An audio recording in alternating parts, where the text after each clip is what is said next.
My mother called me dramatic when I asked why my 7-year-old daughter was left at a Shell station 340 miles from home while her dog got a window seat in our family SUV. "Princess gets carsick in the back," she said. Like that explained everything. 5 days later, when the police showed up at her door with a warrant, she finally understood that some bridges, once burned, light up the whole sky. I'm Melanie Trent, 38 years old, and I teach art to middle schoolers who think painting is boring until I show them how to capture lightning in watercolor. My daughter Hazel is 7, with my stubborn chin and her father's gentle eyes. She draws butterflies on everything: napkins, homework folders, the foggy car window when it rains. Dennis, my husband, sells insurance and builds furniture in our garage, measuring twice and cutting once, just like he approaches every family crisis. My mother, Joyce, retired from Wells Fargo 2 years ago with a perfect attendance record and an inability to apologize that spans 6 decades. My father, Roger, delivered mail for 30 years and never once stood up to her, not even when she threw out his model train collection because it was cluttering the basement. My younger sister, Francine, sells houses to people who can't afford them and married Nathan, who owns the biggest Ford dealership in Chicago's suburbs. Their son, Colton, is 9 and has never heard the word no in his entire life. Then there's Princess, a 60-pound golden doodle who eats organic salmon and has her own Instagram account with 12,000 followers. Francine bought her from a breeder who charged more than my monthly mortgage payment. That dog has a therapeutic massage therapist. I'm not joking. Every Thursday at 3 o'clock. The story I'm about to tell you happened on July 15th, the day my family drove away from a gas station in Wisconsin while my daughter stood inside clutching her purple backpack, watching our taillights disappear. They needed room in the car, you see. And between a 7-year-old girl who'd spent weeks excited about her first big family trip and a dog who supposedly had anxiety, they chose the dog. But here's what my mother didn't know when she made that choice. She didn't know that I'd been documenting every slight, every dismissal, every time they treated Hazel like she was invisible. She didn't know that Dennis had been recording their conversations when they thought he was checking work emails.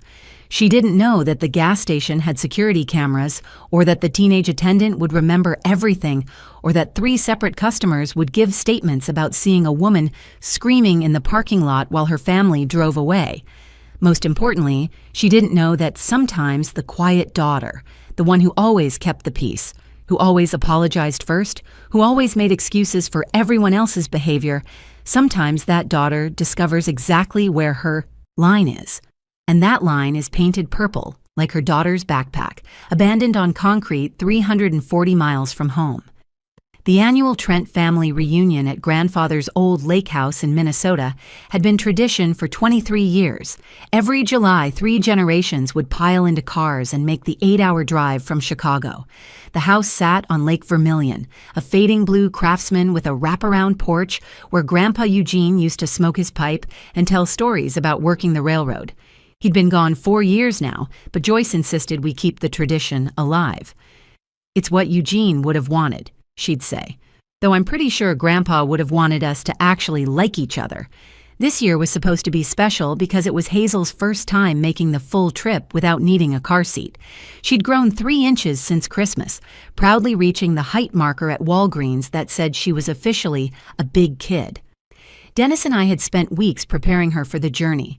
We'd practiced car games, downloaded audiobooks about butterflies, and bought those organic fruit snacks that cost $6 a bag because regular ones gave her headaches. "Mommy, do you think Grandma Joyce will like my new drawings?" Hazel had asked that morning while we packed. She was wearing her favorite purple dress, the one with butterflies embroidered on the pockets. Her gap-toothed smile broke my heart a little because I knew the answer. Joyce hadn't looked at one of Hazel's drawings in 2 years, not since Francine's son Colton started winning junior golf tournaments. His trophies lined Joyce's mantle. Hazel's artwork went straight into my filing cabinet at home, every single piece dated and saved because someone had to prove they mattered. The plan seemed simple enough when Joyce emailed it out 2 weeks before, complete with a color-coded spreadsheet because retirement had given her too much time to micromanage. 2 vehicles for 8 people. Dennis would drive our Honda with his work equipment since he'd promised to help renovate the dock. He'd been planning it for months, sketching designs on graph paper, ordering special wood screws that wouldn't rust. "This doc will outlast all of us," he'd said. And I'd kissed him, because that's who he was. Someone who built things to last in a family that discarded people like old newspapers. The rest of us would ride in Nathan's brand new Suburban, the one he'd gotten with his year-end bonus. "Top of the line," he'd bragged at Easter dinner. "Seats 8 comfortably, 9 in a pinch. Leather interior, heated seats, rear entertainment system. Cost more than some people's houses." He'd laughed at his own joke while I calculated that it cost exactly twice what Dennis and I still owed on our mortgage. The seating arrangement was precise. Roger and Joyce in the middle captain's chairs because Joyce's back couldn't handle the third row. Nathan driving with Francine. Beside him. Colton, Hazel, and me in the back.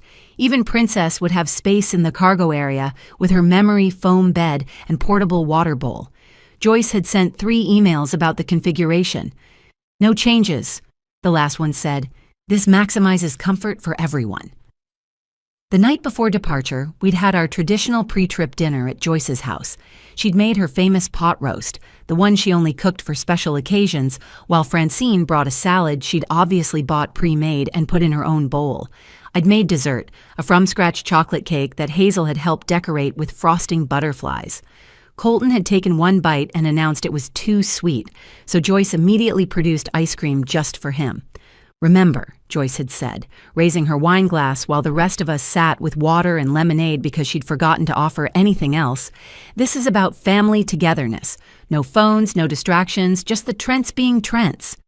Francine had laughed, that tinkling sound she'd perfected in her Pi Beta Phi days at Northwestern. "Absolutely, Mom. Quality family time." She'd scratched Princess behind the ears while saying it, never once looking at Hazel, who was showing Colton her butterfly identification book. He'd pushed it away to play on his phone, and nobody said anything about the no phones rule. Dennis had squeezed my hand under the table, our silent signal that meant just a few more hours. We'd gotten good at those signals over the years. The hand squeeze for hang in there, the subtle head tilt for time to go, the brief eye contact that said, "I see it too." We'd developed a whole language around surviving my family. The morning of departure came bright and clear. Dennis left at 5:30 to get a head start, kissing Hazel's forehead while she slept. "See you at the lake, butterfly," he'd whispered. I should have gone with him. I should have trusted my instinct that said something would go wrong. But I wanted to believe, just once, that my family could treat my daughter like she mattered. I was wrong. "Slight change of plans," Nathan announced at 7:15 that morning, checking his phone as we loaded the Suburban in Joyce's driveway. His expression was casual, like he was mentioning a minor weather update. "My brother Rick and his girlfriend want to catch a ride. They'll meet us at the Rockford rest stop." I watched the smile fade from Hazel's face as she counted on her fingers, something her first-grade teacher had taught her. "But Mommy, that's too many people. 5, 6, 7, 8, 9, 10. That's 10 people." Before I could respond, Francine was already rearranging reality to fit her narrative. "Oh, it'll be fine. We'll make it work. Rick's girlfriend is tiny, and Princess can sit on my lap instead of the cargo area. She gets so anxious back there anyway. Remember last time she threw up?" "Princess threw up because you fed her bacon before a car ride," I pointed out.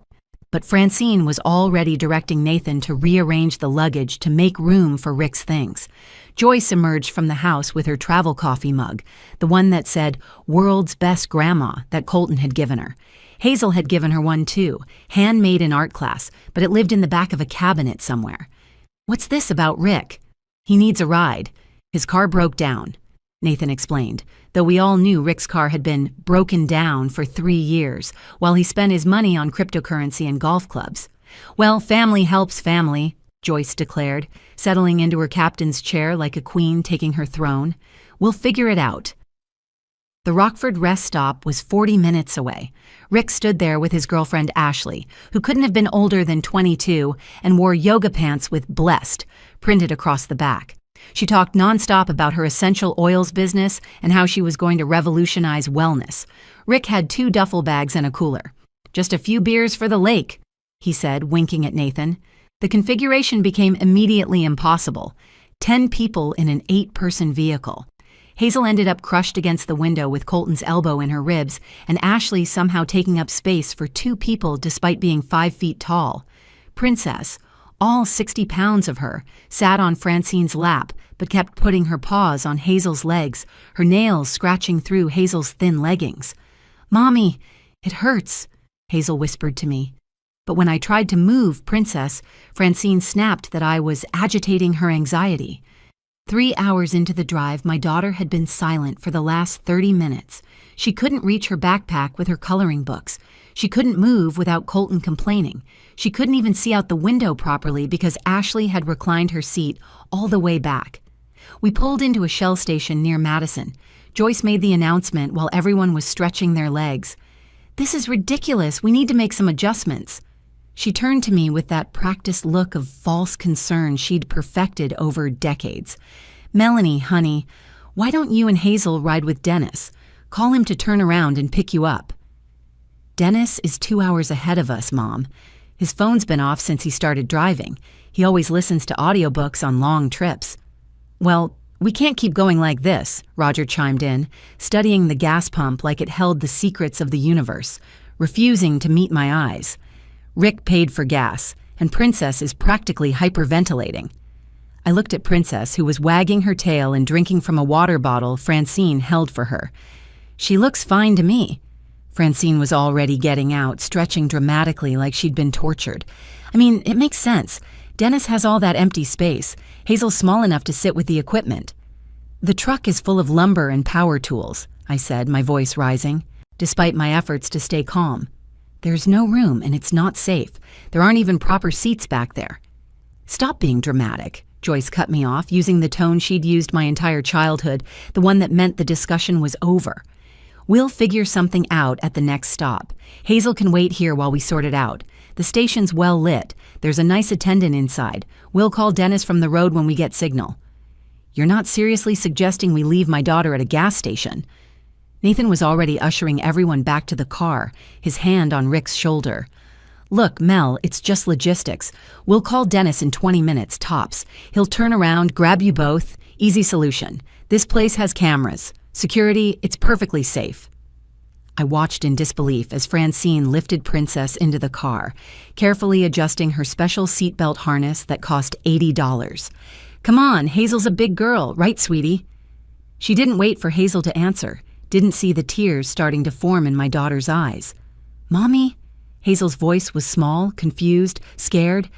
"Get in the car, Melanie," Joyce ordered. "We're wasting time. The attendant will watch her. Stop making this a bigger deal than it is." When I refused to move, when I wrapped my arms around my daughter and planted my feet on that oil-stained concrete, my mother's mask finally slipped completely. Her face twisted into something ugly, something I'd seen glimpses of my whole childhood but never directed at Hazel before.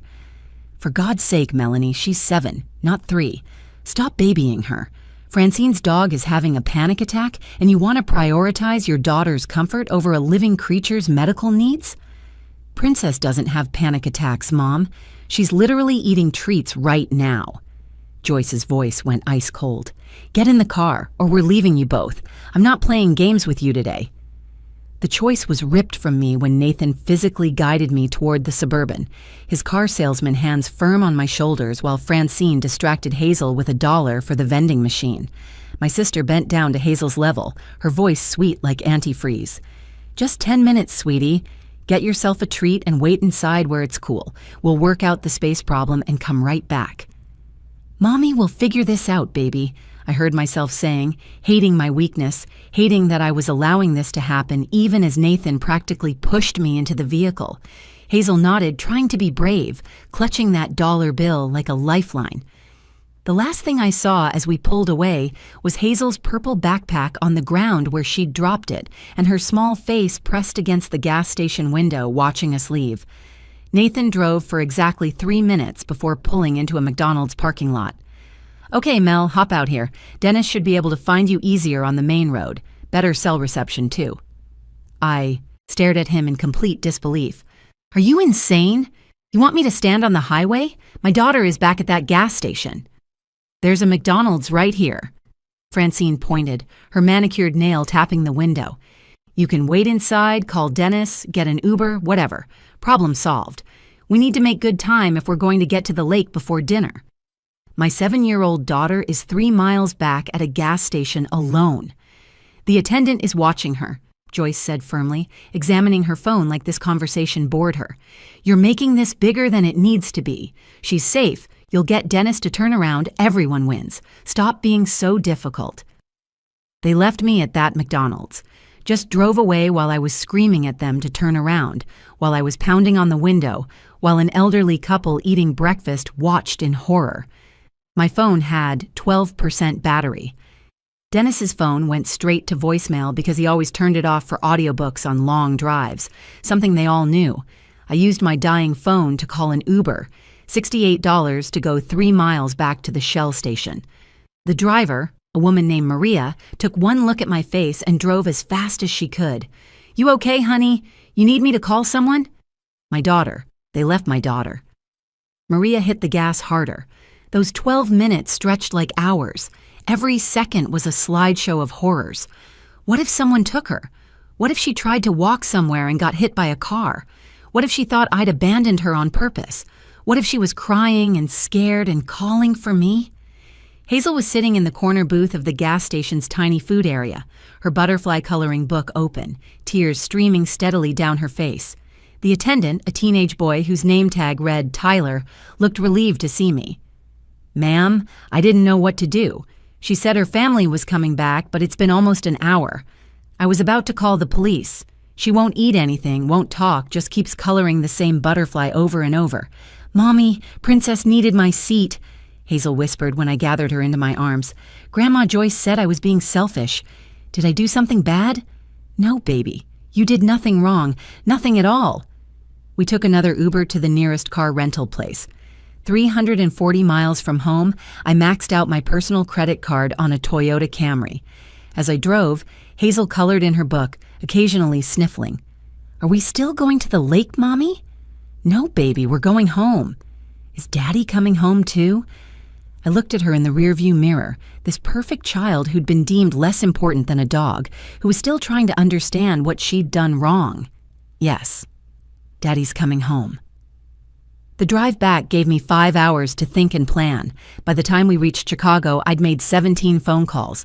My cousin Sandra, who was a family lawyer, my friend from college who worked at Child Protective Services, the principal at my school who'd been through something similar with her ex-husband's family. Each call strengthened my resolve. Each person I told reacted with the same shock and anger. This wasn't going to be swept under the rug like every other time they'd hurt us. Not anymore. Dennis finally called when he reached the lake house at 4 p.m, confused to find chaos instead of the usual arrival celebration. Where are you? Your mom's saying you abandoned Hazel and took off. She's telling everyone you had some kind of breakdown. Check the Find My iPhone I set up on Hazel's iPad, I told him calmly. Screenshot everything showing our location timeline, then pack your things and come home. Mel, what's going on? Your dad is saying something about you causing a scene at a gas station. They left our daughter at a Shell station in Wisconsin to make room for Francine's dog. Joyce is already spinning the story. You need to decide right now, Dennis. Them or us. The silence lasted 5 seconds. I counted them. I'm packing now. I'll be home by morning. Drive safe. And Dennis, record everything they say about this before you leave. 5 days passed in careful preparation. Dennis had returned with 3 hours of audio recordings on his phone of my family revising history. In their version, I'd thrown a tantrum about seating arrangements and dramatically left with Hazel to manipulate everyone. They'd already posted photos on Facebook from the lake, Princess featured prominently, with captions about family time with those who matter. We'd met with Sandra, my lawyer cousin, who'd listened to everything with growing anger. This is abandonment, Melanie. Clear cut. That gas station has cameras. We have the Uber receipts, the car rental receipt showing the time. The attendant gave a statement. 3 witnesses saw you screaming in the McDonald's parking lot. Tuesday afternoon, I was teaching my 6th graders about perspective in art when my phone rang. Joyce's shrill voice through the speaker was almost unrecognizable. Melanie, what have you done? There are police at my door. Real police officers with badges and a warrant. I have no idea what you're talking about, I replied evenly, watching my students sketch their horizons. They're saying something about abandonment charges. Child endangerment. They want us to come to the station. All of us. Even Nathan. In the background, I could hear Francine screaming, "This is insane. It was just logistics. We were coming back. Tell them we were coming back." "Mom," I said quietly, stepping into the hallway, "you left my 7-year-old daughter alone at a gas station in Wisconsin. The surveillance footage is quite clear. The attendant, Tyler, gave a detailed statement. 3 witnesses saw you drive away while I was screaming for you to stop. You were there. You agreed to the arrangement. I was forced into your vehicle while trying to protect my child. Nathan physically moved me. That's on camera, too. The gas station had very good cameras, Mom. Multiple angles." Roger's voice came through, weaker, broken. "Melanie, we're family. You don't do this to family." "Family doesn't abandon 7-year-olds to make room for dogs, Dad." "It was a misunderstanding," Joyce pleaded, her voice cracking. "We'll say it was miscommunication. Drop the charges and we'll work this out. We'll apologize. Like you worked out Christmas last year, when Hazel's presents were accidentally left at home, but Princess got a custom collar with real diamonds, or her birthday when you forgot to come but made it to Colton's game the same day." Francine grabbed the phone, her real estate agent composure completely gone. "You vindictive witch! You're ruining everything over one mistake, one time. This will destroy Nathan's business." "One mistake?" I laughed, and it felt good. "Francine, I have 3 years of documented incidents. Every family gathering where Hazel was excluded, every birthday forgotten, every achievement ignored while Colton got standing ovations for participation trophies. My lawyer says it establishes a pattern of emotional abuse." "Your lawyer?" Nathan's voice now trying to sound threatening but wavering. "You think you can afford to fight us? I'll bury you in legal fees. I know every lawyer in Chicago." "Actually, Nathan, remember that rental car I got in Wisconsin? Well, on the way back, we stopped at Dennis's mother's house in Indianapolis. You know Patricia? The one you've all refused to visit for 5 years because she called Joyce out for playing favorites? Turns out Grandma Patricia has been waiting for a reason to update her will. She was very interested to hear how her great-granddaughter was treated." Silence fell like a hammer. "Did you know she owns 40% of that pharmaceutical company her late husband founded? She's been looking for a worthy cause for her money. Protecting Hazel became that cause. Her legal team is handling everything pro bono." "You can't do this," Joyce whispered. "I already did."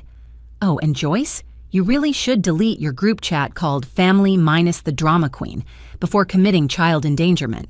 Those screenshots where you all discussed leaving us behind before we even got in the car that morning, where Francine suggested Princess needed my seat, where you said I needed to learn my place.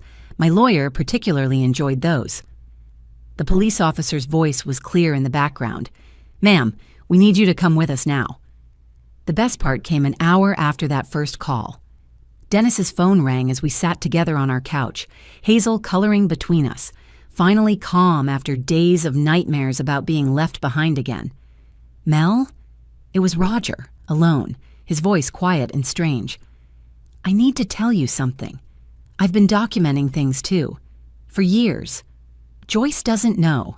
I have videos, recordings, pictures. I never knew how to stop it. But Hazel at that gas station, I keep seeing her face in the window. I can't sleep. I can't eat.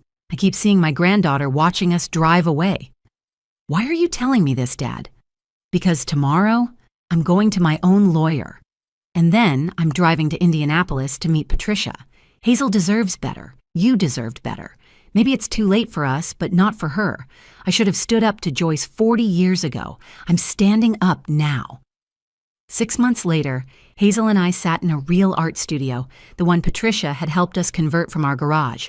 The walls were covered with Hazel's butterfly paintings, each one dated and framed properly. Dennis had taken a remote position with a company in Indianapolis, preparing for our planned move closer to his mother, the woman who'd welcomed us with tears and fury when she heard what happened, the grandmother who'd immediately set up a college fund for Hazel and told her she was precious. The restraining order was permanent. The criminal charges were reduced to misdemeanors with community service, but the real punishment was social. Nathan's dealership couldn't survive the local newspaper story titled, "Local Business Owner Charged with Child Abandonment. Chose Dog Over Niece." Turns out people who buy family cars care about how you treat actual families. Joyce and Francine were required to complete 200 hours of community service at a children's shelter. The irony wasn't lost on anyone. They had to watch how real families treated children, how mothers fought for kids who weren't even theirs, how love was supposed to look.